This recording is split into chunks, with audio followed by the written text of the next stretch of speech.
Hello hi എല്ലാവർക്കും ഷീസ്കോപ്പിലേക്ക് സ്വാഗതം.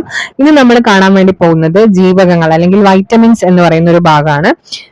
ഈ ഒരു പോർഷൻ എന്ന് പറയുന്നത് ഈ കഴിഞ്ഞ എല്ലാ വില്ലേജ് ഫീൽഡ് അസിസ്റ്റൻസിന്റെ ക്വസ്റ്റ്യൻ പേപ്പേഴ്സിലും ചോദിച്ചിട്ടുള്ള ഒരു ഭാഗമാണ്. നമ്മൾ അങ്ങനെ ഒരു സീരീസ് ചെയ്യുന്നുണ്ട്. അതായത് PYQs ചോദിച്ചിട്ടുള്ള ഇമ്പോർട്ടന്റ് ആയിട്ടുള്ള ടോപ്പിക്സ് മാത്രം എടുത്തിട്ടുള്ള സീരീസുകൾ നമ്മൾ വരുന്നുണ്ട്. നമ്മൾ സിലബസ് വൈസിൽ ക്ലാസ്സുകൾ കൊണ്ടുപോകുന്നുണ്ട്. അതുപോലെ തന്നെ PYQs ഇമ്പോർട്ടന്റ് ആയിട്ട് റിപ്പീറ്റഡ് ആയിട്ട് വരുന്ന ടോപ്പിക്സുകളുടെ ഒരു സീരീസ് നമ്മൾ ചെയ്യുന്നുണ്ട്. അതിൽ വരുന്ന ഒരു പോർഷനാണ് ജീവകങ്ങൾ അല്ലെങ്കിൽ വൈറ്റമിൻസ് എന്ന് പറയുന്നത്. ആ പോർഷനാണ് നമ്മൾ ഇന്ന് നോക്കാൻ വേണ്ടി പോകുന്നത്. അപ്പോൾ ജീവകങ്ങളെ കുറിച്ച് നമ്മൾ ഒരു ജനറൽ ഫാക്ട് ആയിട്ട് പറഞ്ഞു കഴിഞ്ഞാൽ എന്താണ് വൈറ്റമിൻസ് എന്ന് നോക്കിക്കഴിഞ്ഞാൽ നമുക്ക് മനസ്സിലാക്കുന്ന ഒരു കാര്യമാണ്. വളർച്ചയെ സഹായിക്കുന്ന പ്രധാനപ്പെട്ട ജൈവ സംയുക്തങ്ങളാണ് വൈറ്റമിൻസ് എന്ന് പറയുന്നത്. ഇത് കണ്ടെത്തിയത് ഫെഡറിക് ഗോലാൻഡ് ഹോപ്കിൻസ് എന്ന് പറയുന്ന ഒരു ശാസ്ത്രജ്ഞനാണ്. അദ്ദേഹത്തിന്റെ കൂടെ ക്രിസ്ത്യൻ ഐജക്മാൻ എന്ന് പറയുന്ന ഒരു ശാസ്ത്രജ്ഞനും കൂടി, ഇവർ രണ്ടുപേരും കൂടിയാണ് ഈ വൈറ്റമിൻസിനെ ആദ്യമായിട്ട് ഇൻവെന്റ് ചെയ്തിട്ടുള്ളത്, ഫെഡറിക് ഹോപ്കിൻസും ക്രിസ്ത്യൻ ഐജക്മാനും. ഇനി വൈറ്റമിൻ എന്ന പേര് നൽകിയത് കാസിമർ ഫങ്ക് എന്ന് പറയുന്ന മറ്റൊരു സയന്റിസ്റ്റ് ആണ്. ഇവയെ നമ്മൾ വർഗീകരിക്കാൻ പറ്റുന്ന ഒരു ക്ലാസിഫിക്കേഷൻ എന്ന് പറയുന്നത് കൊഴുപ്പിൽ ലയിക്കുന്നവ അഥവാ ഫാറ്റ് സൊല്യൂബിൾ. ഈ ഫാറ്റ് സൊല്യൂബിൾ വൈറ്റമിൻസിനെ ഓർക്കാൻ വേണ്ടി നമുക്ക് ഒരു കോഡ് അറിയാം. എല്ലാവരും തന്നെ പഠിച്ചിട്ടുണ്ടാവും. അതായത് ഈ കൊഴുപ്പ് നമുക്ക് കേടാണെന്ന് ഓർത്താൽ മതി. അപ്പൊ KE DA എന്നീ വൈറ്റമിൻസ് ആണ് ഫാറ്റില് സൊല്യൂബിൾ ആയിട്ടുള്ളത്. ഇനി ജലത്തിൽ ലയിക്കുന്നവ എന്ന് പറയുന്നത് രണ്ടെണ്ണമാണ്, വൈറ്റമിൻ B കോംപ്ലക്സും സിയും. ഇനി നമുക്ക് കൊഴുപ്പിൽ ലയിക്കുന്ന വൈറ്റമിൻസിന്റെ ഇമ്പോർട്ടൻസ് എന്തൊക്കെയാണ്, അവന്റെ പ്രത്യേകതകൾ എന്തൊക്കെയാണ്, അപര്യാപ്തത രോഗങ്ങൾ എന്തൊക്കെയാണ്. ഈ വൈറ്റമിൻസും അപര്യാപ്തത രോഗങ്ങളുമാണ് നമ്മൾ റിപ്പീറ്റഡ് ആയിട്ട് എല്ലാ എക്സാമിനും ചോദിച്ച് കണ്ടിട്ടുള്ള ഒരു ക്വസ്റ്റ്യൻ എന്ന് പറയുന്നത്. മെയിൻസ് എക്സാമുകൾക്കൊക്കെ തന്നെ ചോദിച്ചിട്ടുണ്ട്. വില്ലേജ് ഫീൽഡ് അസിസ്റ്റൻസിന് കഴിഞ്ഞ വർഷം കഴിഞ്ഞ തവണ നടന്ന എല്ലാ പരീക്ഷകളിലും എല്ലാ ക്വസ്റ്റ്യൻ പേപ്പറിലും കണ്ടിട്ടുള്ള ഒരു ക്വസ്റ്റ്യൻ കൂടിയാണ് ഈ പറയുന്ന വൈറ്റമിൻസും അപര്യാപ്തത രോഗങ്ങളും എന്ന് പറയുന്നത്. അപ്പൊ നമുക്ക് നോക്കാം. അപ്പോ വൈറ്റമിൻ A എന്ന് പറയുന്നത് റെറ്റിനോൾ ആണ്. രാസനാമം കൂടി പഠിച്ചിരിക്കുക. വൈറ്റമിൻ A റെറ്റിനോൾ എന്നാണ് പറയുന്നത്. അതുപോലെ പ്രോ വൈറ്റമിൻ A എന്ന് പറയുന്ന ഒരു സംഭവം കൂടിയുണ്ട്, ബീറ്റാ കരോട്ടിൻ. വൈറ്റമിൻ A കരളിൽ സംഭരിക്കപ്പെടുന്നുണ്ട്.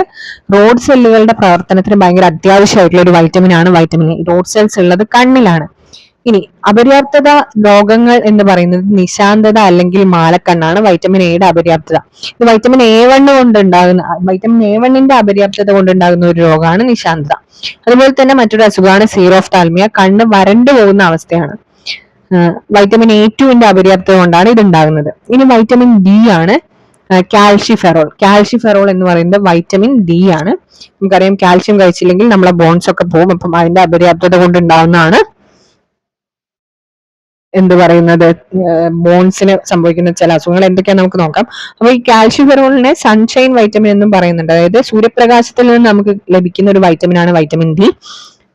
സൂര്യപ്രകാശം ഏൽക്കുമ്പോഴാണ് ചർമ്മത്തിൽ നിർമ്മിക്കപ്പെടുന്നത്. അസ്ഥികളുടെയും പല്ലുകളുടെയും ആരോഗ്യത്തിന് കാൽഷ്യം ആഗിരണം ചെയ്യാൻ വേണ്ടിയിട്ട് സഹായിക്കുന്ന ഒരു വൈറ്റമിൻ ആണ്. നമുക്ക് ഭക്ഷണത്തിലൂടെ ലഭിക്കുന്ന ഒരു വൈറ്റമിൻ അല്ല ഇത്, സൂര്യപ്രകാശത്തിലൂടെ മാത്രം ലഭിക്കുന്ന ഒരു വൈറ്റമിൻ ആണ്. ഇതിന്റെ അപര്യാപ്തത കൊണ്ട് കുട്ടികളിൽ ഉണ്ടാകുന്ന ഒരു രോഗമാണ് റിക്കറ്റ്സ്, അതുപോലെ കണ എന്നൊക്കെ പറയുന്നത് കുട്ടികളിൽ ഉണ്ടാകുന്ന രോഗം. ഇനി ഓസ്റ്റിയോമാലേഷ്യ എന്ന് പറയുന്നത് മുതിർന്നവരിലെ അസ്ഥികൾ ബലഹീനമാകുന്നത് കൊണ്ട് ഉണ്ടാകുന്ന ഒരു അസുഖമാണ് ഓസ്റ്റിയോമാലേഷ്യ. ഈ വൈറ്റമിൻ E എന്ന് പറയുന്ന ബ്യൂട്ടി വൈറ്റമിൻ എന്നൊക്കെ പറയുന്ന ഒരു വൈറ്റമിൻ ആണ്. ടോക്കോഫെറോൾ ആണ്. ഹൃദയം, ന്യൂറോണുകൾ, RBC എന്നിവയുടെ ആരോഗ്യത്തിൽ പ്രധാനമാണ്. മുട്ടയുടെ മഞ്ഞ, വെജിറ്റബിൾ ഓയിൽ, സസ്യ എണ്ണകൾ അതിൽ കാണപ്പെടുന്ന വൈറ്റമിൻ ആണ് വൈറ്റമിൻ E. ഇതുകൊണ്ടുണ്ടാകുന്ന ഒരു അപര്യാപ്തത രോഗം എന്ന് പറയുന്നത് വന്ധ്യത അല്ലെങ്കിൽ ഇൻഫെർട്ടിലിറ്റി ആണ്. ആന്റി സ്റ്റെറിലിറ്റി വൈറ്റമിൻ എന്നും ഇത് അറിയപ്പെടുന്നുണ്ട്. അതായത് വന്ധ്യത വിരുദ്ധ വൈറ്റമിൻ എന്നും പറയുന്ന ഒരു വൈറ്റമിൻ ആണ് ഈ പറയുന്ന വൈറ്റമിൻ A എന്ന് പറയുന്നത്. ഇനി വൈറ്റമിൻ കെയുടെ രാസനാമം എന്ന് പറയുന്നത് ഫില്ലോക്കിനോൺ ആണ്. നമ്മൾ ഇത്രയും നേരം 4 വൈറ്റമിൻസ് ആണ് പഠിച്ചത്. A റെറ്റിനോൾ, B കാൽഷ്യഫെറോൾ, E എന്ന് പറയുന്നത് tocopherol, vitamin K phylloquinone. Phylloquinone എന്ന് പറയുന്നത് രക്തം കട്ട പിടിക്കാൻ സഹായിക്കുന്ന ഒരു വൈറ്റമിൻ ആണ്. തണുപ്പിക്കുമ്പോൾ ഇത് നഷ്ടപ്പെടും. അതുപോലെ രക്തം കട്ട പിടിക്കാത്ത അവസ്ഥേനെയാണ് നമ്മൾ ഹീമോഫീലിയ എന്ന് പറയുന്നത്.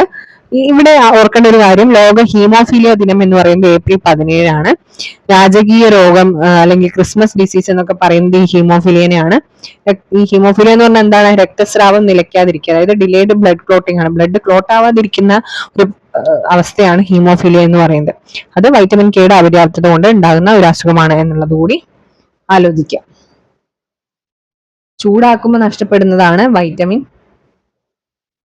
സി കേട്ടോ. വൈറ്റമിൻ സി എന്ന് പറയുന്നത് ചൂടാക്കുമ്പോൾ നഷ്ടപ്പെടുന്നതാണ്. പക്ഷെ വൈറ്റമിൻ കെ എന്ന് പറയുന്നത് തണുപ്പിക്കുമ്പോൾ നഷ്ടപ്പെടുന്ന വൈറ്റമിൻ ആണ്. ഇനി ജലത്തിൽ ലയിക്കുന്ന വൈറ്റമിൻസ്, അതായത് വാട്ടർ സോല്യൂബിൾ വൈറ്റമിൻസ് നോക്കാം.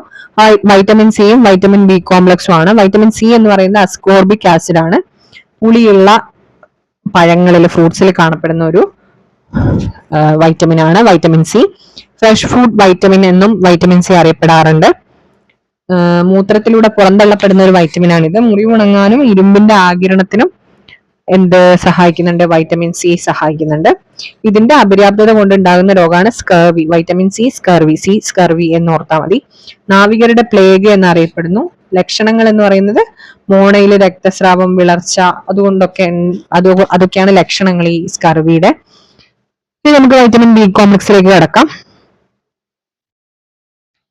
ഇവിടെ ചൂടാക്കുമ്പോൾ നഷ്ടപ്പെടുന്നു എന്നുള്ള ആ പോയിന്റ് ഓർത്ത് വെക്കുക. തണുപ്പിക്കുമ്പോൾ നഷ്ടപ്പെടുന്നത് വൈറ്റമിൻ ഏതാണ്? കെ ആണ്. ചൂടാക്കുമ്പോൾ നഷ്ടപ്പെടുന്നത് വൈറ്റമിൻ സി ആണ്. വൈറ്റമിൻ ബി കോംപ്ലക്സിലുള്ള എല്ലാ വൈറ്റമിൻസിന്റെയും പേര് കൂടെ പഠിച്ചെടുക്കുക. അത് കാരണം അത് ഇമ്പോർട്ടന്റ് ആയിട്ടുള്ളതാണ്. വൈറ്റമിൻ B1 എന്ന് പറയുന്നത് തൈമിൻ ആണ്. ഒന്നാമത്തത് തലയാണെന്ന് ഓർത്താൽ. അപ്പൊ ഫസ്റ്റ് നമ്മൾ തുടങ്ങുന്നത് തലേന്നല്ലേ, അപ്പൊ തലേന്നാണ് തുടങ്ങുന്നത് തൈമിൻ. അപ്പൊ വൈറ്റമിൻ B1 തൈമിൻ. തവിട് കളയാത്ത ധാന്യങ്ങളിലാണ് ഇത് കാണപ്പെടുന്നത്. അപര്യാപ്തത രോഗങ്ങൾ എന്ന് പറയുന്നത് ബെറിബെറി ആണ്. ഇനി വൈറ്റമിൻ B2 എന്ന് പറയുന്നത് റൈബോഫ്ലാവിൻ ആണ്. റൈബോഫ്ലാവിൻ കാണപ്പെടുന്നത് also called as vitamin G, yellow vitamin എന്നും അറിയപ്പെടുന്നു.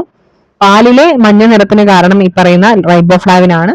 ഇതുകൊണ്ടുണ്ടാകുന്ന അപര്യാപ്തത രോഗമാണ് റൈബോഫ്ലാവിനോസിസ്. വായുടെ കോണുകളിൽ ഉണ്ടാകുന്ന പൊട്ടൽ ഒക്കെ ഈ പറയുന്ന രോഗമാണ്. അതുപോലെ വൈറ്റമിൻ B3 എന്ന് പറയുന്നത് നിയാസിൻ ആണ്.